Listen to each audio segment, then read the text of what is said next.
Estamos juntos com você no programa Saúde no Ar, também com transmissão ao vivo pelo nosso Facebook, @Saúde no Ar, participe e interaja com a gente. Hoje, nesse dia 8 de abril, Dia Mundial de Combate ao Câncer. A gente traz aqui para você, para conversar, para esclarecer suas dúvidas sobre esse assunto, com a sua participação pelo 3328-7666. Doutora Renata Canguçu, mais uma vez, bem-vinda ao Saúde no Ar.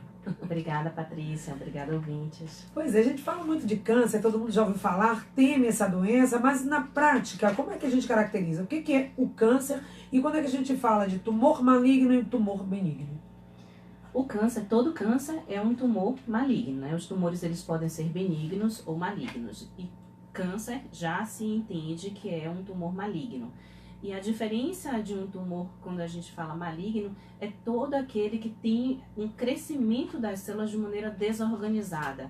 Então, o organismo perde o controle do crescimento e aquelas células crescem de uma maneira desorganizada, sem um controle, de tal maneira que tem o potencial, a capacidade de ir para outros órgãos e dar, então, aquelas famosas metástases. Pois é, então esse tumor benigno, ele pode não evoluir, mas o maligno, quando já é câncer, ele tem esse potencial de ir para outros órgãos. Exato. Aí é que diferente do tumor benigno, que é um tumor que é localizado e não sai daquele lugar onde ele se originou.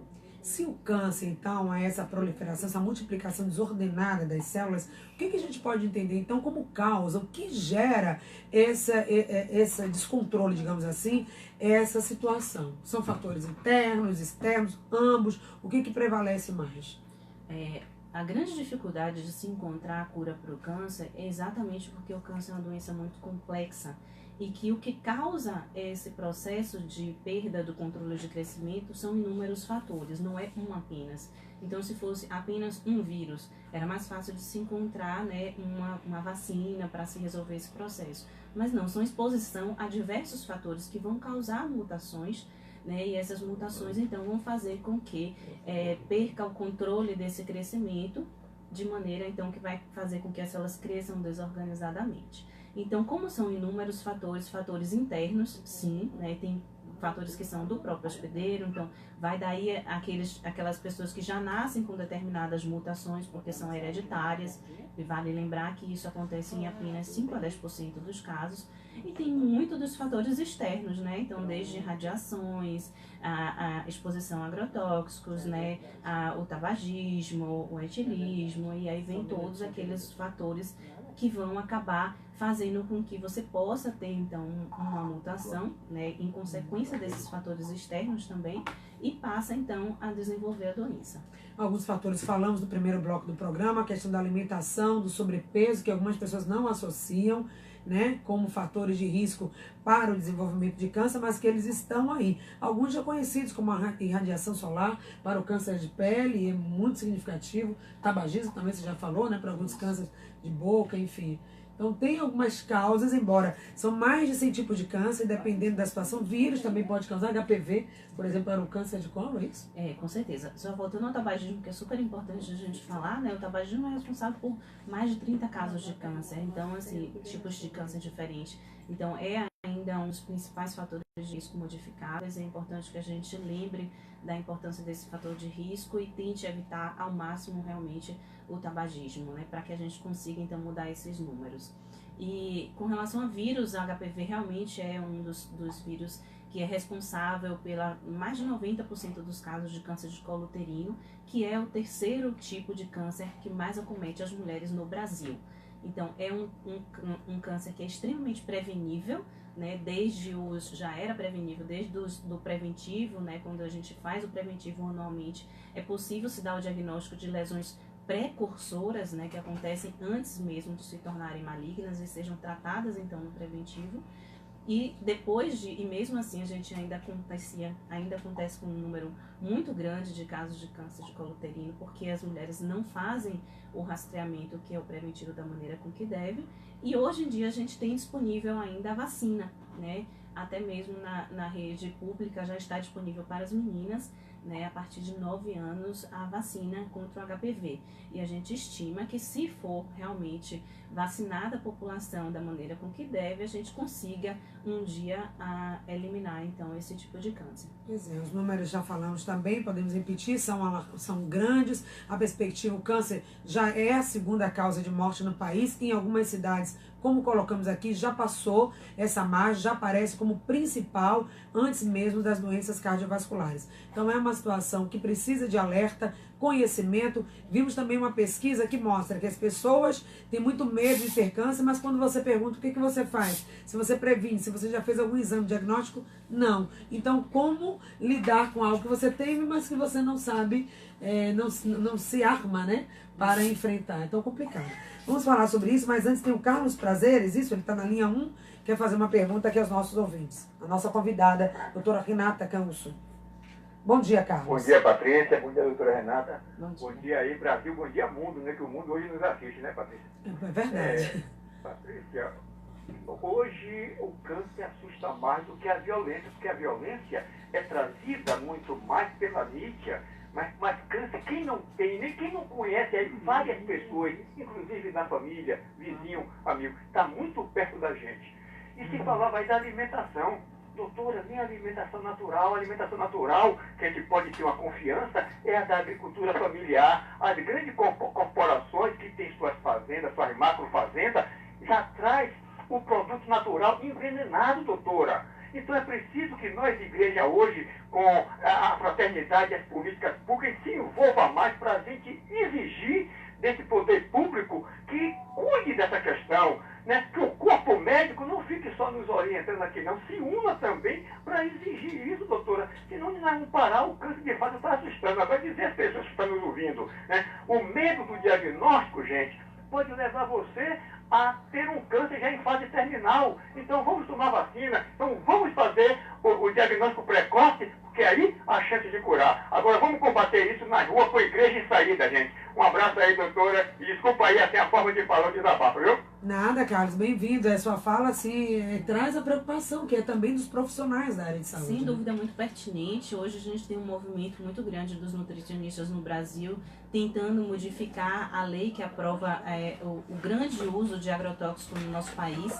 E realmente existem inúmeros agrotóxicos que são permitidos aqui no Brasil, que é utilizado em larga escala no Brasil e que já é banido em diversos outros países. Então a gente ainda está muito atrasado nesse sentido e eu acho que sim, a população precisa se mobilizar nesse sentido para que a gente realmente consiga mudar as leis que aprovam isso, porque senão a nossa população realmente vai adoecer cada vez mais.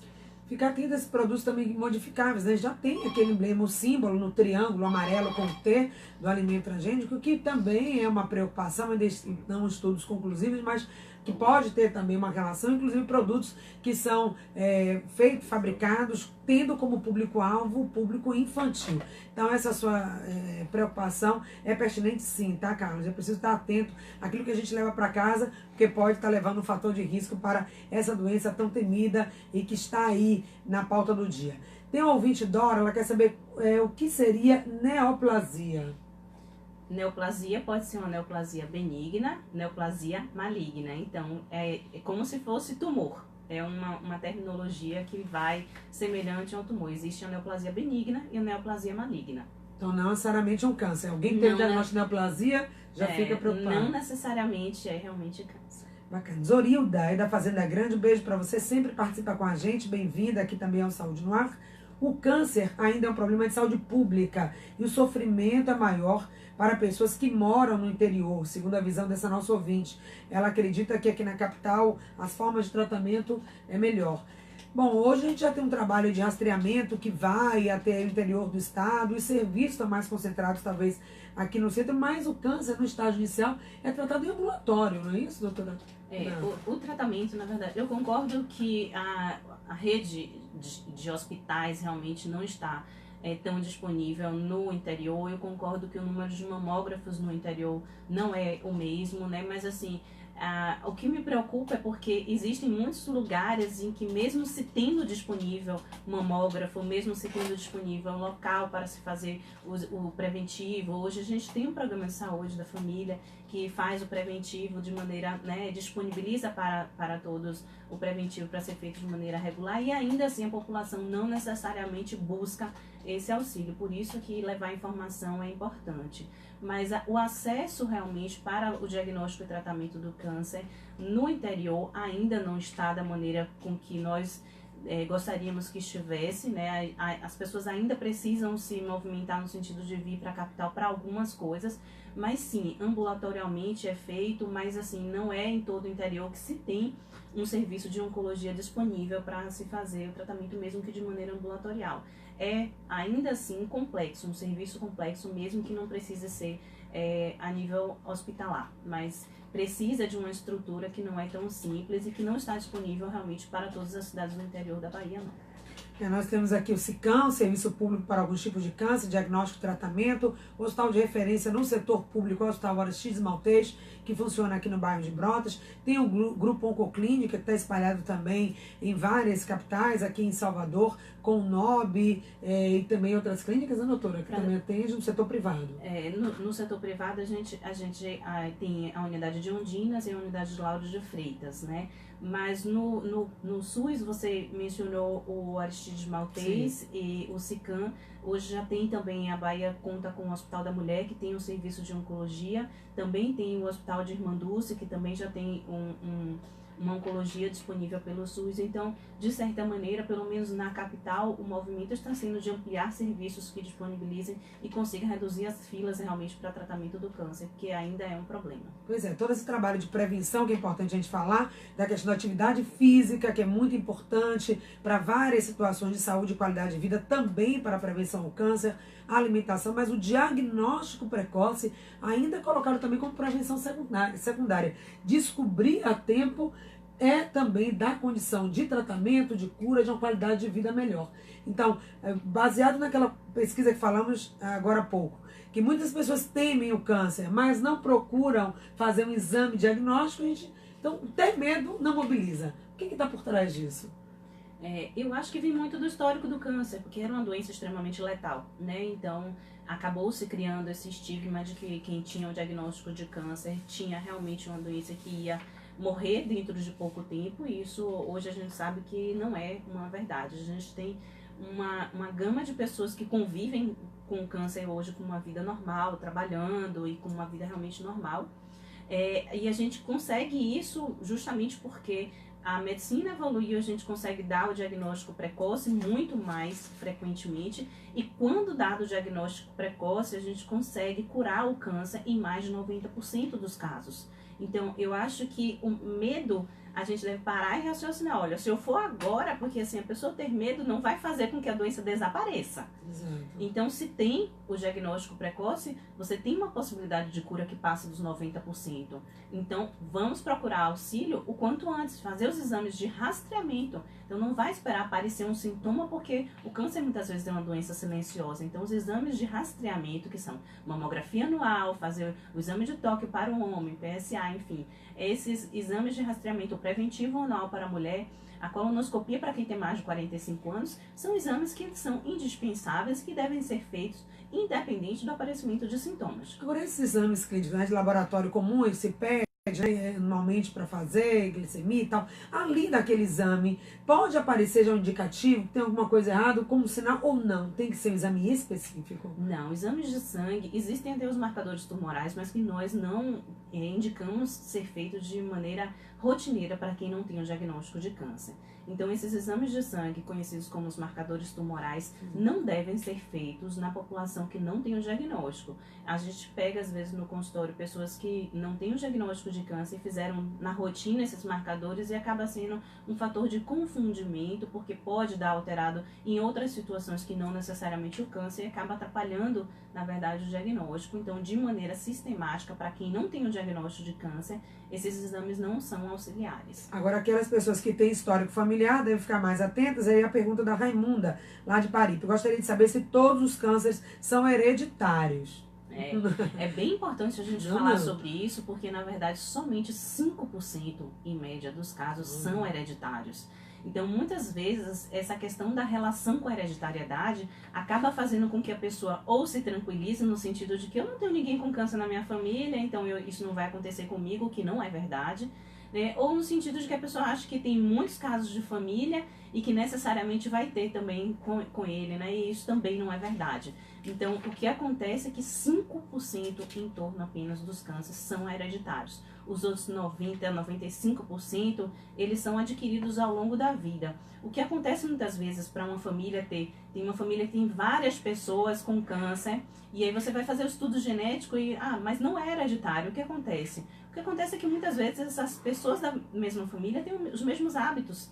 Então, são pessoas que comem da mesma maneira, comem mal, que crescem dentro de um mesmo ambiente de sedentarismo, são todos obesos muitas vezes. Então, acaba que os fatores de risco são semelhantes, mas não necessariamente é hereditário. Ok. Já fechando o nosso programa, uma preocupação também, a população está envelhecendo, né? A longevidade está aí, aumentando cada vez mais a expectativa de vida, e o envelhecimento em si, o envelhecimento das células, o envelhecimento da pessoa é também um fator. As pessoas idosas têm mais câncer, ou isso depende também do risco, da exposição que elas tiveram ao longo da vida. A idade, sem dúvida, é um dos principais fatores. Então, o envelhecimento é um grande fator de risco para o câncer. Quanto maior a idade, maior o risco para o câncer, sim. Mas esse é um fator de risco que a gente não tem como mudar, né? A gente tem que intervir naqueles que são modificáveis, que são justamente alimentação equilibrada, praticar atividade física regularmente, manter-se dentro de um peso saudável, né? Tentar combater o estresse, que isso é um outro fator de risco que a gente tem que tentar administrar de uma maneira melhor no nosso dia a dia. Então, modificar os fatores de risco que nós podemos modificar, porque a idade, isso é uma coisa natural e a gente tem que tentar, sim, envelhecer com saúde.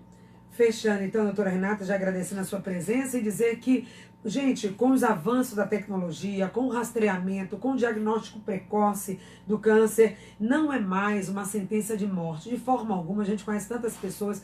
No ano passado mesmo tivemos a oportunidade de entrevistar a cantora Carla Vives, que estava aqui bem feliz, vivenciou, um câncer de mama e falou dessa experiência.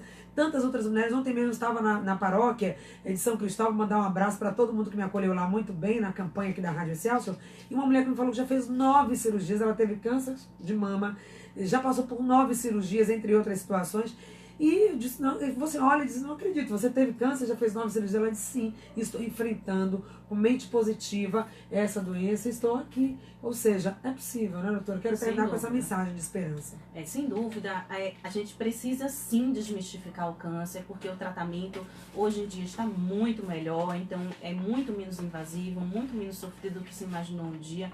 A gente tem muitas pessoas de idade, com 90 anos, que conseguem fazer o tratamento de uma maneira muito tranquila.